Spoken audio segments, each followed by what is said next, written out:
So I want to welcome people as they come in. We're really thrilled to have you here today. As you come in, if you want to put in the chat where you're from, let us know where you are, what if you're at a particular university, where you are in the country, in the universe. We'd love to hear where everybody is. Today is our fifth webinar on universal design for learning, and we're especially excited today, at least I am, with our presenter. So this webinar is brought to you by Goodwin University's Institute for Learning Innovation, the Goodwin Center for Teaching Excellence, and the University of Bridgeport Center for Excellence in Learning and Teaching. Again, please go ahead and share your names and where you're from in the chat. We'll be monitoring the chat, so we'll be using that to answer any questions. Rob Legary is going to be monitoring the chat in particular, and he's going to add the Padlet link there if you've not seen that, where we are posting any handouts or information about the webinars themselves. And you'll be able to get to the full webinar series on YouTube. There's a link posted there as well. So right now, I have the great pleasure of introducing Dr. Lisa Zalewski, if I could get my screen to work. There we go. Who is Executive Director for the Center for Teaching and Innovation, Excellence and Innovation at the University of Hartford in West Hartford, Connecticut. And of course, everybody that's running this webinar today is in Connecticut in the US. And this is, as I said a minute ago, our fifth in the series of Universal Design for Learning. And Dr. Zalewski is going to talk about how we use AI in our teaching, and particularly for providing options for sustaining effort and persistence. Dr. Zalewski, Lisa, is a good friend of mine. Her and I worked together at the University of Hartford at one time, so I'm particularly excited to have her with us today.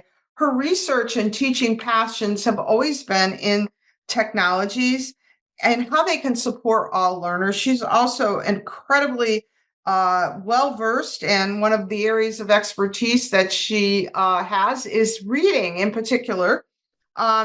And Lisa actively applies UDL both in the classroom and in her teaching beyond the classroom in the Center for Teaching Excellence and Innovation at the University of Hartford. So without further ado, I am going to stop sharing my screen and let Dr. Zalewski have the floor. So Lisa, the floor is yours.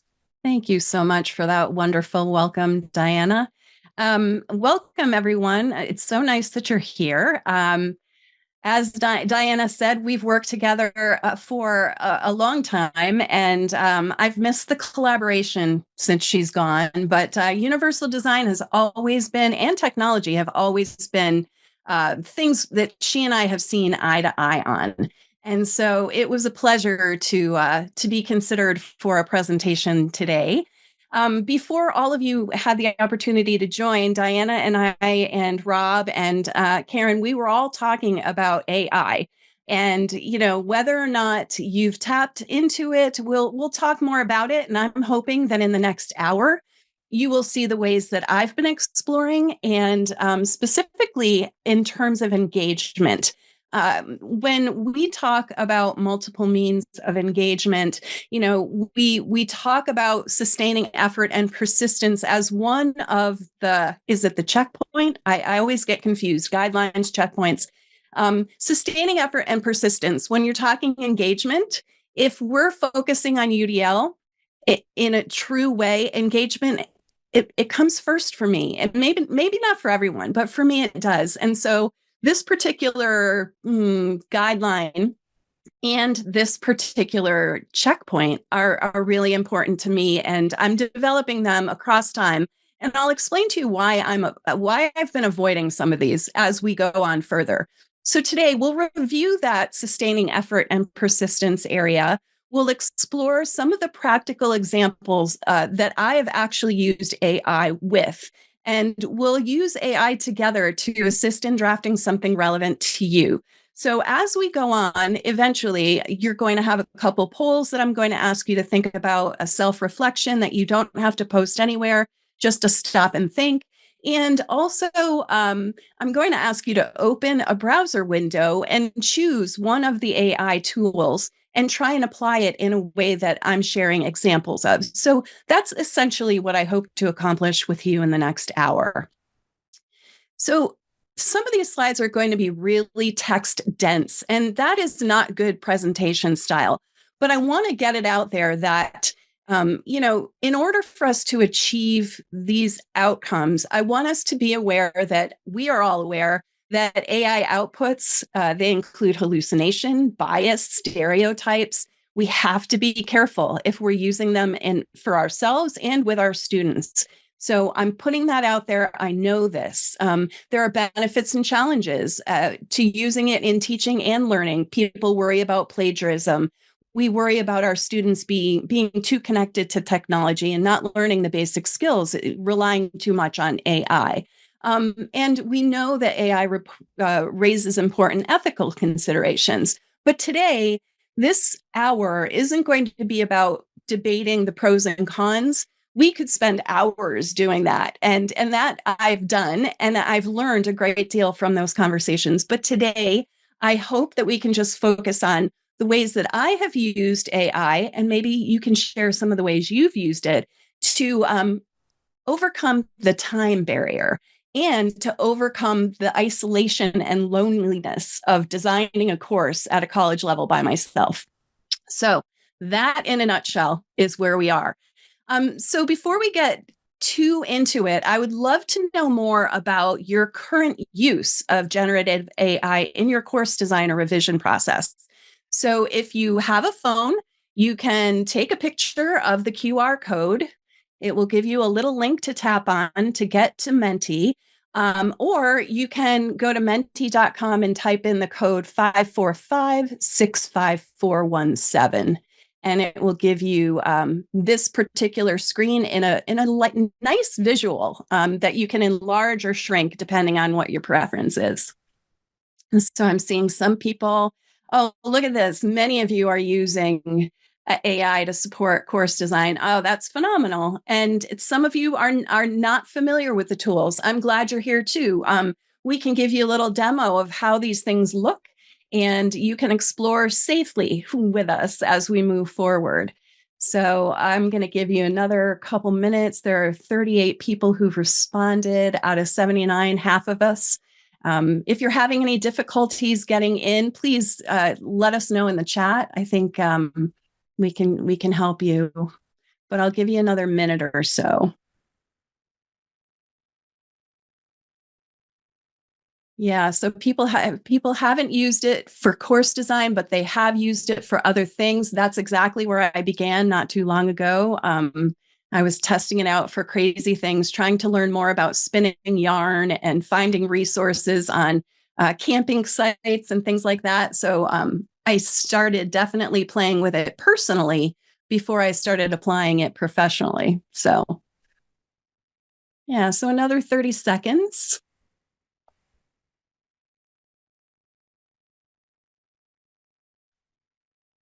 So it's looking like many of us have used it for course design and have used it, but not necessarily for course design.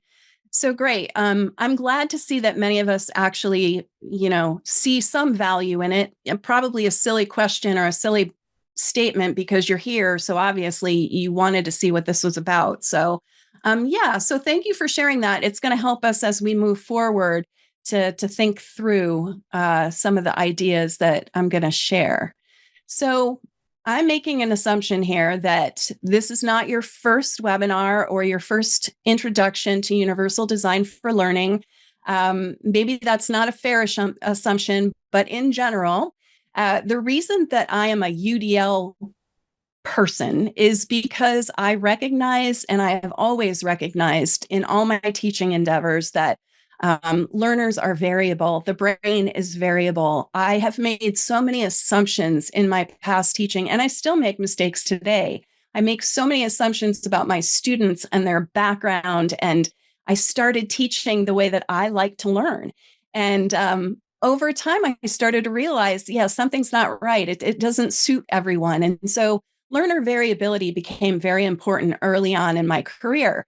Another thing that has always really triggered me around universal design is the focus on the mean, not the means, but separating the outcomes from the means. That's something that took me a really long time to understand and to do. And now it's only now, after many years, I'm able to look um, at projects and assignments and say, well, what is your goal here?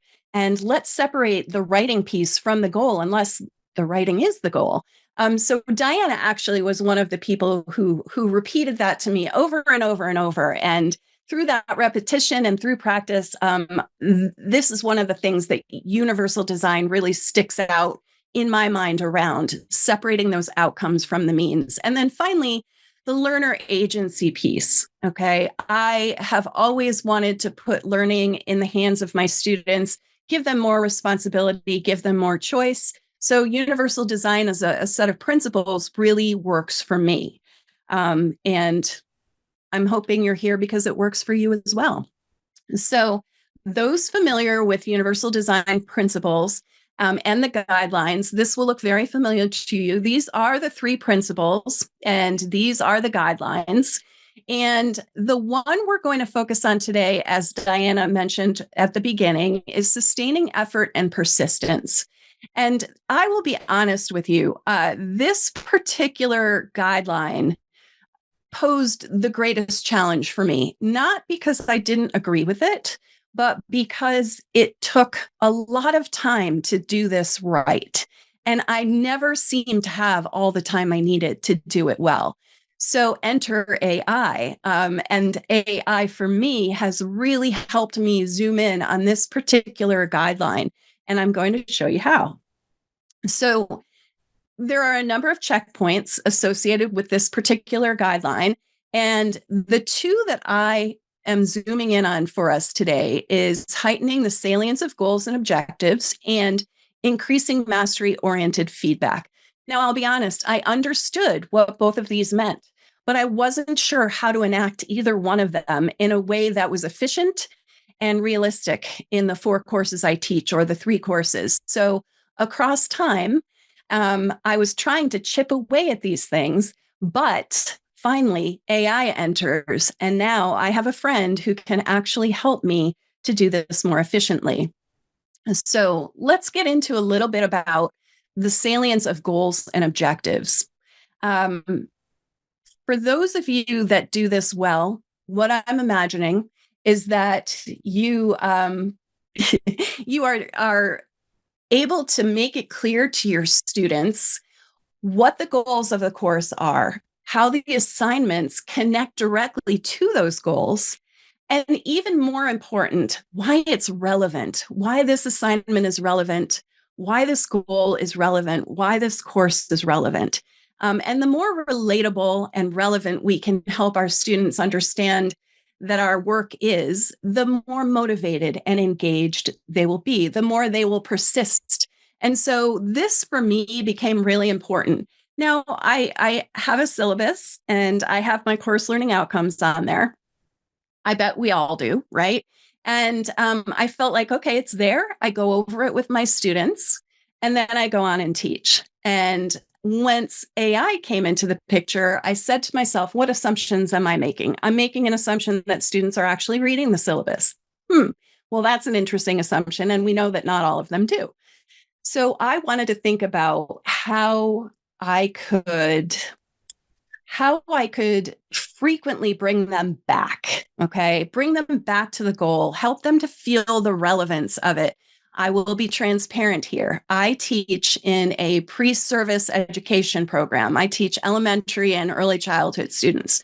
So the courses I'm teaching are professional level courses, and students can see a connection to the teaching world and the real world that they're going to go out into. So I actually am pretty privileged. Not everybody's teaching courses. Some of you are teaching gen ed courses. Some of you are teaching courses where students struggle. I will be completely honest, it is so much harder to find and share with students the relatedness, the relevance of particular assignments, particular projects, and the goals of your course. But try AI out and ask AI, how do you make this course on this topic more relevant for students? How do you make that relevance clear? And see what AI can give to you. So that was where I started.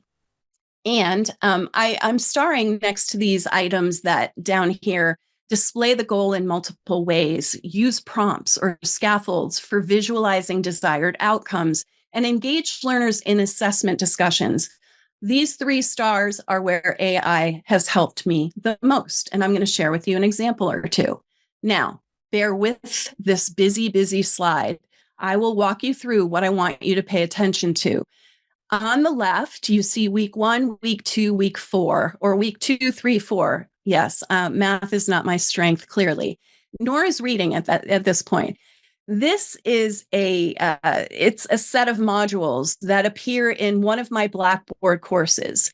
Now, I don't know if you're all using technology, learning management systems or not. I'm assuming many of you are, but I have organized my weekly modules or units based on my course learning outcomes now. I used to do it based on chapters, based on topics, and I decided I wanted it to become more salient. So I have my course learning outcome as the title, and within it, I describe exactly what that's going to look like. And that is one of the ways that I'm making the goals and the outcomes of my course more salient. So that's one.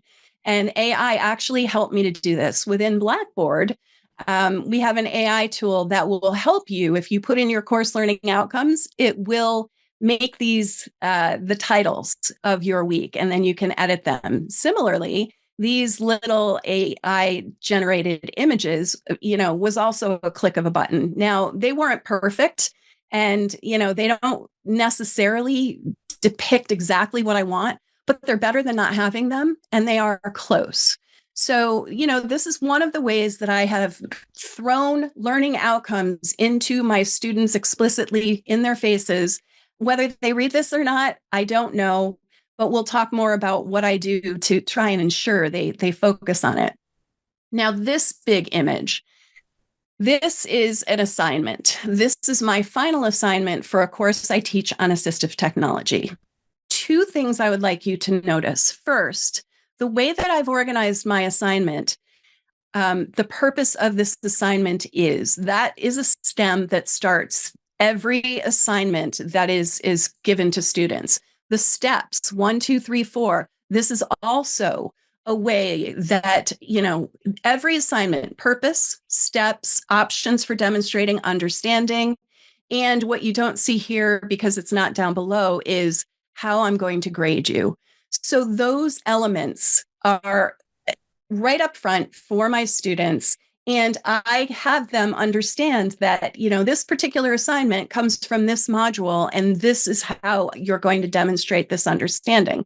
So I'm not here sharing the content of this assignment per se. I'm here to show you that the purpose, the steps, the options for demonstrating, and the criteria, that particular structure is something that I use to help make more relevant the purpose of the assignment, how it might affect, moving things forward for them.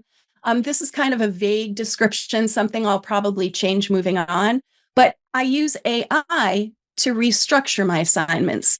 Previous to this lovely output, I had 3 paragraphs. I basically thought I was doing this great job, elaborating, providing detail. And I decided this might not be as useful to my students as it is to me. So I took it, copied it, put it into Copilot and said, structure it this way. And it did it for me. I had a little bit of editing. Yeah. There's a question in the chat that I think we could answer. Do the images that you've included in Blackboard, the learning management system, do you include alt text with them? That's a great question. I believe the alt text exists on images I put in, but I haven't checked to see that this one, if this Automatic has ones, yeah. alt text. Yeah. But it's really interesting because everything now is becoming so much more accessible. And even this Mentimeter presentation, I'm doing it through Mentimeter, which I haven't done before. And it required, because each of these is a picture, it required alt text on these, which I loved. Right. So that's a great question. There's a couple other comments in the chat, so I'm just going to bring them up. Blackboard may still access image banks instead of using only AI generated images. The top one is from Unsplash. Unsplash, yes. So sometimes where is it getting the images from? The AI is picking it up from other free image tools. And then there's another comment here from Stephanie Staffy, who's at the University of Bridgeport, and who is our co-sponsor with this webinar. And it says many AI tools now allow you to enable suggestions for alt text, which you can review and approve. And I know this is true in PowerPoint. And then people are asking, let's see, Megan asked, what AI tools are you specifically referring to? I believe you mentioned Gemini and also Copilot. Correct. Rob just put the link to Copilot in, and Gemini are in the chat right now. So awesome. Both of those. With Gemini, just so people know, is you need to sign in if you have a Google email account. Yep. Okay. Perfect. I think that answers all the chat awesome. questions. All right. Awesome. Thank you. And thanks, Rob, for putting those in. Here's an example of how messy one of my assignments was. Now, it didn't paste in as neatly as my assignment looked. It did look nicer in Blackboard, but when I copied it and pasted it from Blackboard into Copilot, this is all I did was, I said I wanted to increase transparency by reorganizing with purpose, tasks, steps, and criteria. And that's what you saw as the output before this previous thing. It did a lovely job. So that was one of the ways that I was increasing salience. Here's how it looked in Copilot. So it took my purpose, it pulled it right out. Whether you agree with my purpose of this assignment or not doesn't matter right now, but it just cleaned it up. It's just so much easier. And how the assignment will help you, I love this at the end. I didn't ask it to do that. So I found that fascinating and a lot quicker than me thinking through and doing this for every assignment. So here's another example. Now, again, the content of this is less important than how it is that I created it. This is a scaffold that Copilot created for me. Basically, in a minute, I'll show you an assignment that I was grading. And what I realized using the rubric to score the assignment was that I had a sense that some of my students did not understand what the word scripting meant. Now, for me as a teacher, scripting was something that was constantly used as I was learning to teach. I was told you need to script your lessons, tell me what you're saying, what your students are saying, what you're doing, what your students are doing. And I really thought it was kind of a clear thing. And I thought if it wasn't clear, people would look it up. But apparently that's not the case. And with the number of different people teaching in my department, we all do lesson planning differently. And so I couldn't be sure that everyone was referring to scripting in the same way. And it was only after I graded some lesson plans that I realized I think I need to give my students an exact example, a concrete example to help scaffold their understanding of scripting. And so scripting is not necessarily a skill that was a goal for me, but it was a way of demonstrating what they were going to do. And that was important. So I simply said, create a script of an elementary teacher teaching students something. That's how vague I was. And this is what popped out. And so I loved it. Good morning. Today we're going to learn. Who's excited? Can you imagine like a preschool teacher talking about this? Diana, this was perfect. I can imagine your preschoolers learning how to sharpen pencils. But in any case, this gives a nice concrete example. There's no way students cannot understand from this. I could annotate it and say, notice how demonstrating is parsed out and the quotes are actually the talking parts. I mean, it depends on how specific you want to get, but I would not have created this. I would have tried to struggle through, well, maybe I would define scripting and give a little teeny paragraph, but it would have been a pain in the keister. Instead, my friend Copilot helped me do that. And I love the example. So in your courses right now, how do you currently connect your immediate course learning outcomes to your assignments? I want you to think about this. You don't have to write it in the chat. You don't have to, write it down at all. But I want you to think for a couple minutes, where in your course do you share the learning outcomes and explicitly connect the purposes for assignments to them? If you're like me, you might say, I'm not doing that yet. If you're like me, you might say they're only in my syllabi right now, or I mention them as I'm discussing things, but or you may be doing a really good job of it and I'm still trying to catch up with you. So think about that for a minute. So there's a question in the chat asking from Christopher Lorson, wanting to know what are people using Copilot more now than ChatGPT? I think people are using a variety. That's my experience. I've tried Gemini. I'm in love with Claude right now. He's my new favorite pal. Does your husband know that, Diana? Yeah, he said I can't do that, but moving right along. Yeah, so I think it depends on what you got used to. And then the whole idea of references, Christopher, you asked about references, and Claude does a reasonable job of providing references, especially if you specifically ask it to do that. Like anything else, you have to double check. The same thing with Gemini. Will actually show you where it's getting information off the web, Google, which is Gemini. Let's see what else is here. Nate said their university has access to Copilot from a system level, so they use it a bit more, and they used to be more GPT centric. Jose Antonio Bowen has a podcast with teaching in higher education, and he emphasized moving away from ChatGPT, that there are far superior AI programs available. So that's the question that's in the chat. Awesome. Thank you, Diana. Yeah, like Nate, I've been relying pretty heavily on Copilot only because I have a university 365 account. And so I'm always logged in. It's right there now.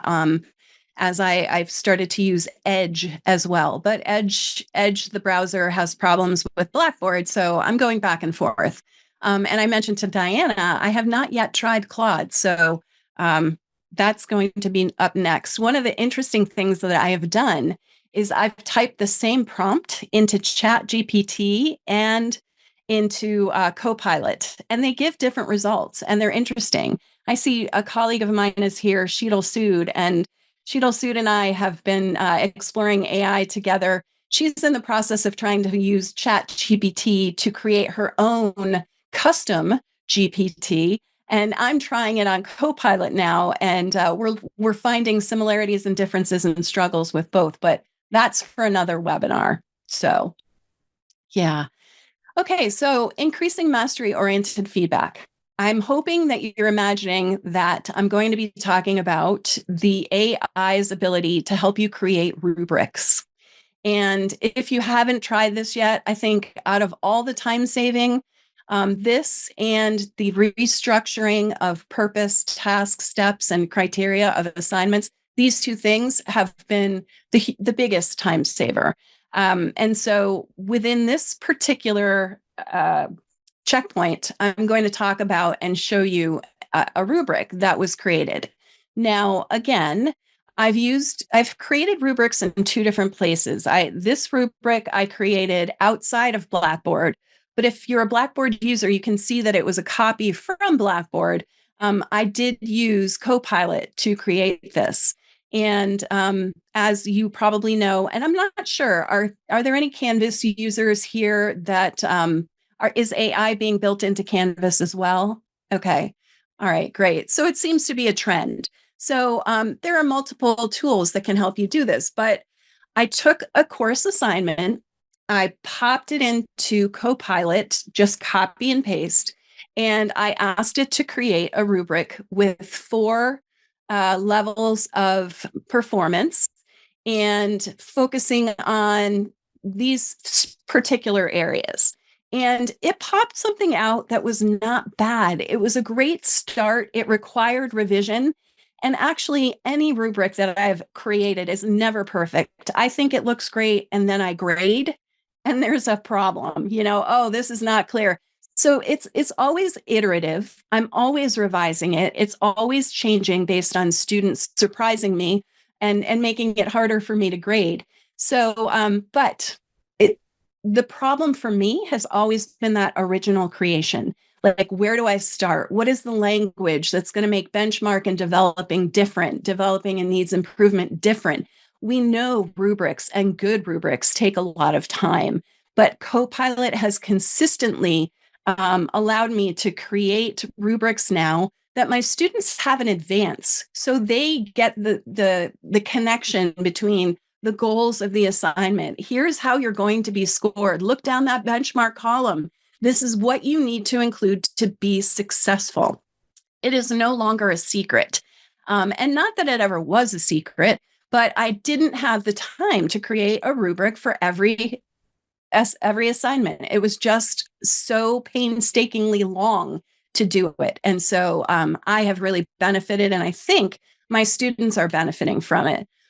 Another tip, though, again, I've mentioned how I make assumptions about my students. I still do it.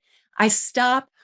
I catch myself sometimes, not all the time, but with regard to this rubric, I have given students models, things to help them succeed, but there are drawbacks to giving certain models all the time. So giving them this rubric, I felt like, wow, they're going to know exactly what I need. Well, what I discovered were some of the projects still did not include things that were on this rubric, and I could not for the life of me understand why. I'm like, it's right there. It's clearly written. It's not so confusing. Well, I think what's happening is my students did not know. We just switched to Blackboard Ultra, and my students are not seeing how to access the rubric by clicking downward arrows for each of these categories. What they were seeing were just these descriptions, these element titles. And what they had to learn to do was to click the downward arrow on each of these so that they could see the descriptions and the language underneath each of these benchmark items. So again, I made an assumption. I'm trying not to, but I'm learning as I go. Copilot can't teach me everything, but Copilot is making my life simpler. Questions? Any questions, Diana? You're muted. Yeah. So there's a couple of comments about, a comment about typical Blackboard user design flaw. Yeah. We had a similar experience with the redesign in Canvas, redesign of courses, where the instructional designer was intentionally putting downward arrows in. And we asked them to take it out because we said, how would anybody know to click on that, right? Yeah. So what seems obvious is not always obvious. Exactly. Yeah.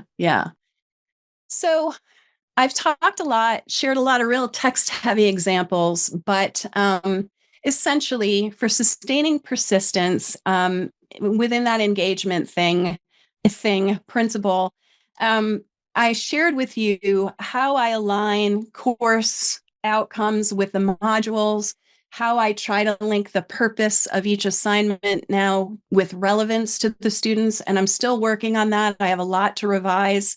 How the assignments are now all structured with purpose, steps, criteria, task.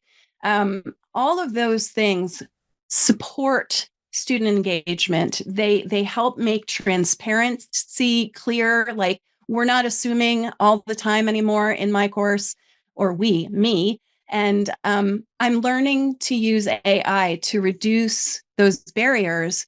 My barrier was time in doing these things. I knew I should do these things, but I wasn't taking the time because it was overwhelming. And AI was helping me do that. So I shared some examples, a model, a scaffold, a rubric that could provide either formative or summative feedback, depending on how you use it, and that transparent assignment description with a purpose. What I would like to know is what you would like to try. I can pull up Gemini, or what would be more preferred would be for you to actually open a window. And if you have an account for Google, then Gemini would be what I would choose. If you have an account for Office 365, then I might choose Copilot. What does Claude require, Diana? You're muted. Claude, yeah. Claude, you can go ahead and use Claude just by going to the site.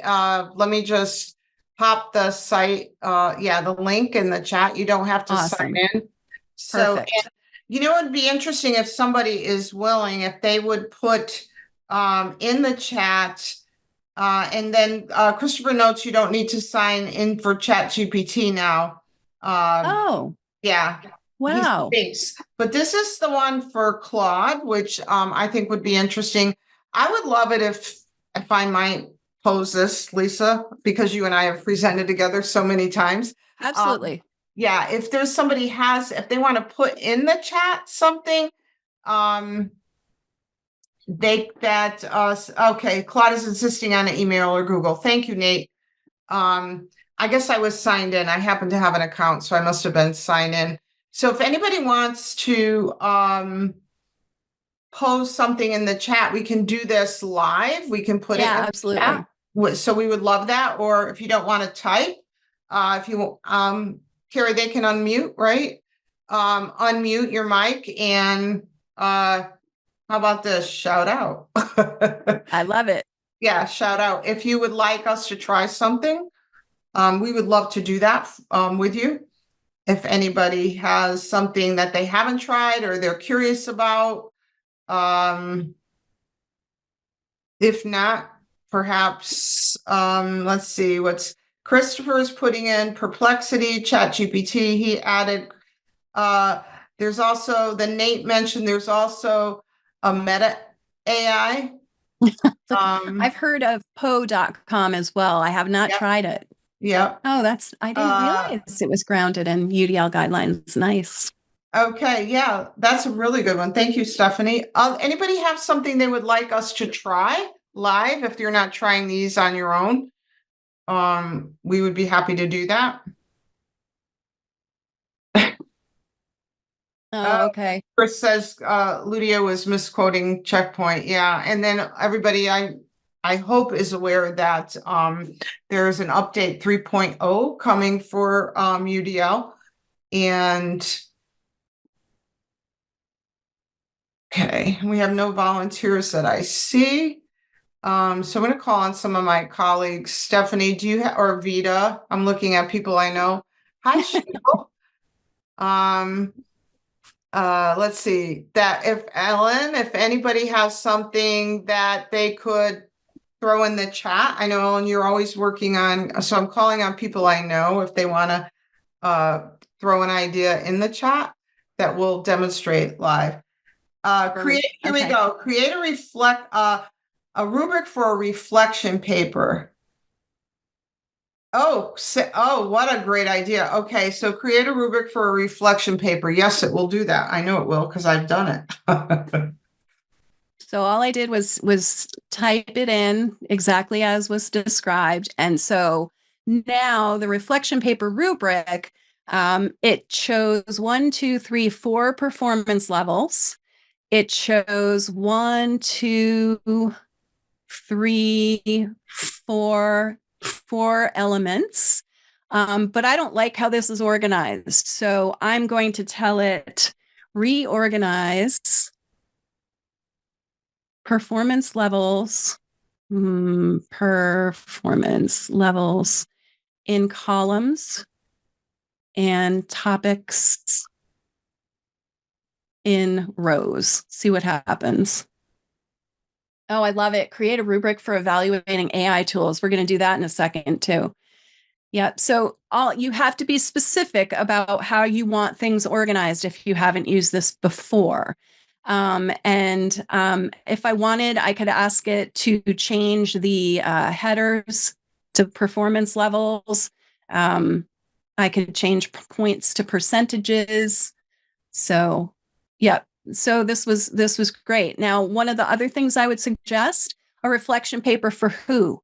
Eighth graders, college students. I would be more specific. Maybe even add the content area, because a reflection about art history might look different than a reflection in, a personal writing class or something like that. So, Lisa, there's a couple others here that I think are worth. So Alan Swider asked it to generate a discussion board prompt for a college level unit on the role of Black and African American citizens in the Revolutionary War.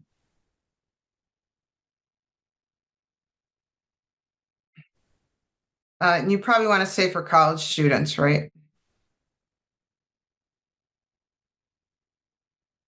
College. Okay. Does college level cut it? Yeah.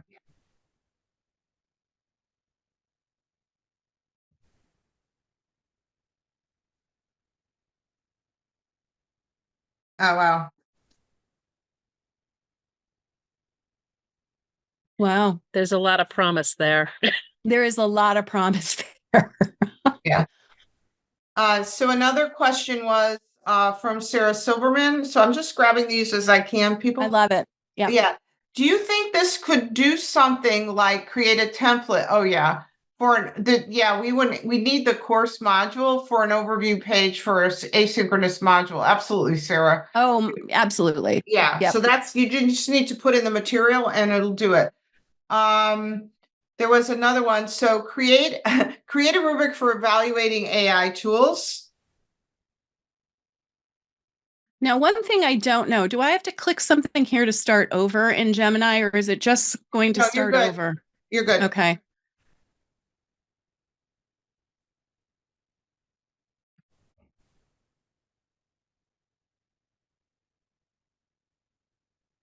There you go. Oh, that's bizarre though. Look at the top. Yeah, well, it's because I know that type of rubric. He wants to export it. One of the things with Gemini, if people are unfamiliar with Gemini, is everything can go into Google Docs, which is a bonus for Gemini. So it'll upload it right into see, and then you put the tools and then give the criteria. So interesting. Yeah. I would tell it here to reorganize it. So each of these is elements and but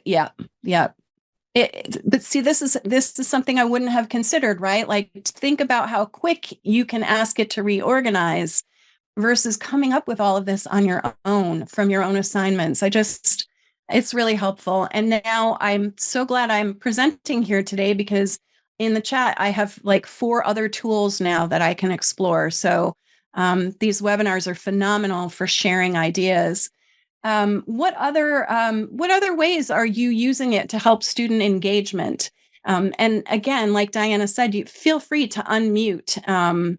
We are using these tools in a lot of different ways. One way I'm using it is outside of this particular guideline for being the reading person, vocabulary, helping students to create concrete examples.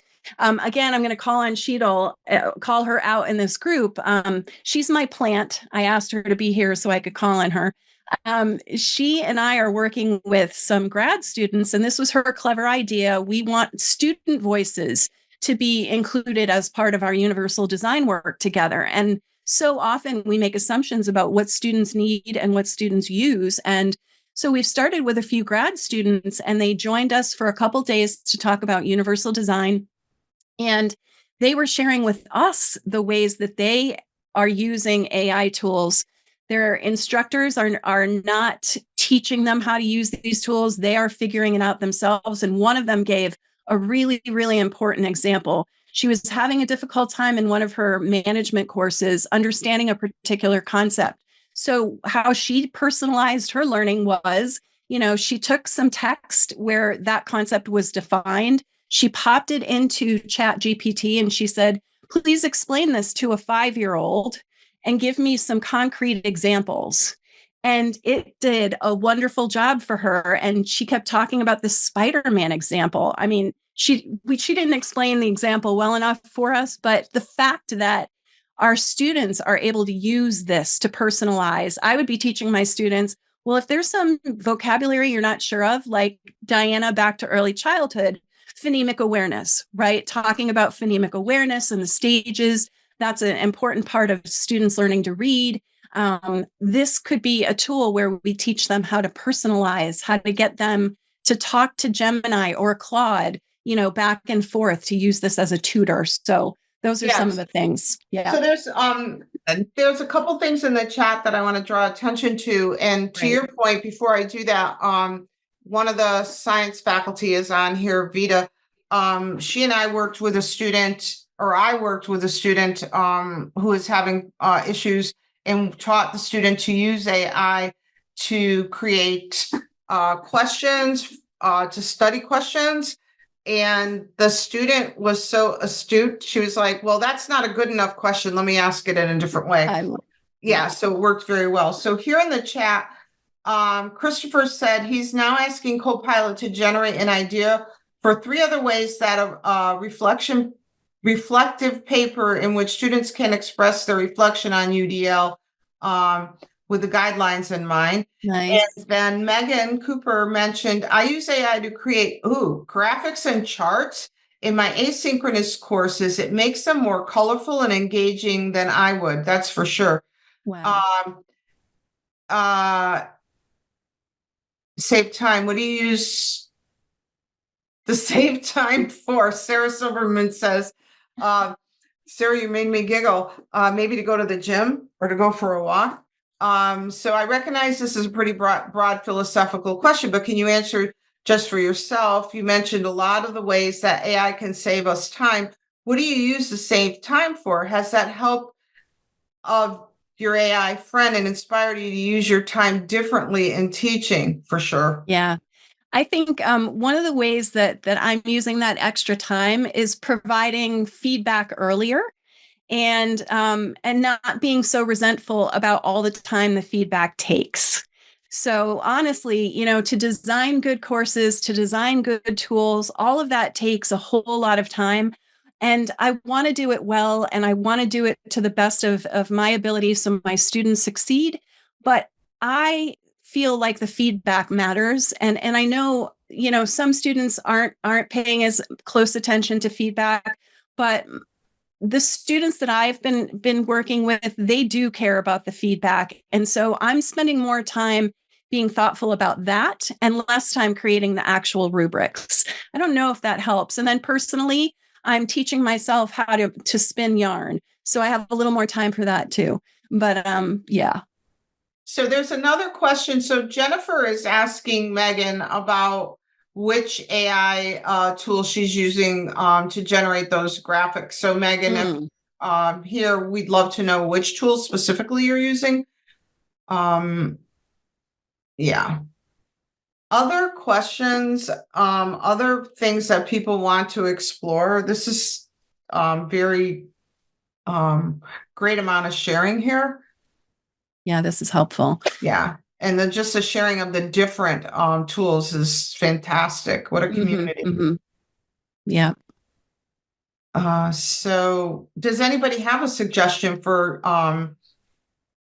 a tool that's great for graphics, creating graphics?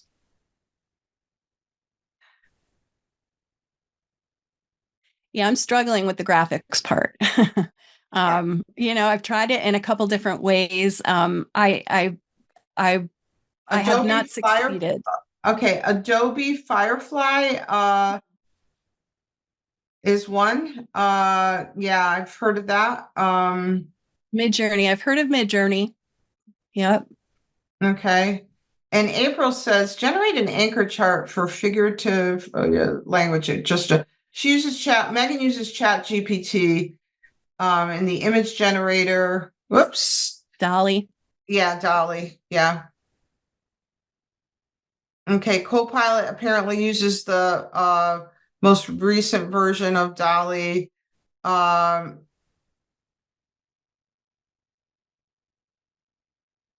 Yeah, interesting. I tried to get it to create for me an image of a concept map, a specific concept map that has connections with linking words. And this is what it created for me in my first attempt. It's horrible. Clearly, I have to work on my context to give it more context and whatnot. But this isn't even English or a language, I don't think. It looks like artistic formation of maybe it's if people know the language, I don't know, but that's Ann Miller. Yeah, I had that same experience, and I had to tell it to give me a realistic one with real words. Yeah.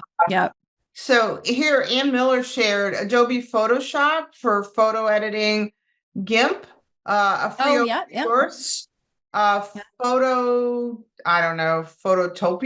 online photo editor, Pixlr, online photo editing tool. Then we have MindMup for concept mapping, ideogram. Wow, deep art, remove. And you are like, that's just, I don't know, like the World Book Encyclopedia for ChatGPT. Oh, I love that. Yeah. What it looks like, and then that's really good. Do that. You can ask ChatGPT to describe an image for somebody who has low vision or is vision impaired. And it makes a great, and then you put that in ChatGPT. That's wild. And it is wild. It will make a great image. And Ann says, all these resources are there because I was just working on this for someone else. Thank you, Ann. Bonus. Yeah, this is great.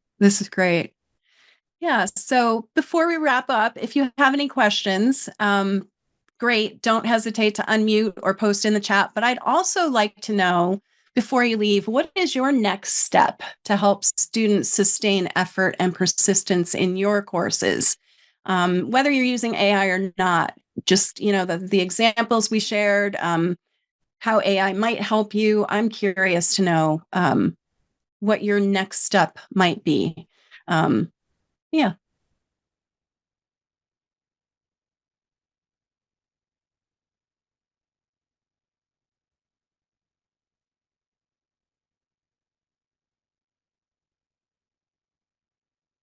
Yeah, Dana, you're not alone. I'm trying to talk faculty into trying it as well in their courses. There's a lot of worry about risk, and I understand that. I think a lot of teaching around AI has to happen if we want our students to use it ethically and to benefit their own learning versus, taking the easy route. Yeah. Somebody's going to use AI to improve instructions. Yeah, that was a game changer for me, honestly. Yeah. And again, I love this. Discuss strategies with colleagues. I feel like I'm walking away from this hour-long session today with more ideas, obviously, than I came with. And that is always amazing. Learning and teaching can be quite lonely. And even if you have one person who can help you, talk through strategies, it's amazing how your teaching can be improved by that. I love that. Use it for creative assignments. Tell AI it's Julius Caesar and then conduct an interview. Yes, I love it. Created things that I would not have even thought of. Let me see. Can I move this? No, it's not letting me move this box. Okay. Advance these guidelines. Yeah, perfect. Yeah, these are great next steps. And my next steps, I'm going to continue trying to work on visuals that are not text heavy for my students. One of our grad students said that AI can create video now. I'm having a hard time making it create an image. So I think I will put that on a shelf for a little bit and do my own videos for my students, but it's something that I'm going to keep in my mind moving forward. So Lisa, just a couple things in the chat about, the statements that you put in the syllabi for sure. yes.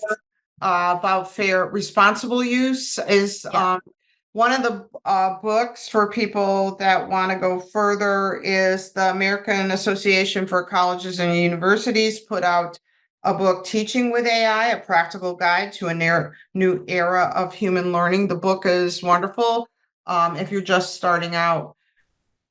So Dana, to your point, hi Dana. Dana, what we've done at Goodwin is at multiple presentations on AI at faculty meetings and other venues, and that has proved extremely helpful in showing people the benefits and the challenges. It really has gotten people on board. I can say that with great confidence. We just got asked to do another presentation. So, information is very powerful. So simple informational presentation. Anjanette and I did one recently. So those seem to work very well. Great. Awesome. All right. So, if you want to stop screen sharing. Yes, I would love to. Good. Yeah. I want to thank, this is one of the best attended ones we've had. I'm really excited by the excitement around AI, and I want to thank Lisa for demonstrating, number one, excellent teaching. That, the way you presented the information, just incredible how you used your slides, heavy text-based or not, Lisa. So thank you so much for that. We really appreciate the time and effort that you put into your presentation. And we greatly appreciate everyone's participation and presence here today. So thanks to everybody. Please keep in touch. And remember this, and Rob just put information back in the chat. These will be this particular one will be posted on YouTube in a bit. And you can see the other ones. Our next one is coming up at the end of June. And we'll be continuing through the end of September. So we encourage you. We'd love to see you. And we're really enjoying this opportunity to meet with people from all over. So thank you again. Thank you, Lisa, so much for very informative. And obviously, we've learned a ton, all kinds of new AI apps that we've not used yet. So we appreciate everyone for sharing. Thank you. Thank you, everyone. And everybody have a great rest of your day, wherever you are. You too, Diana and all. Take care. Bye-bye.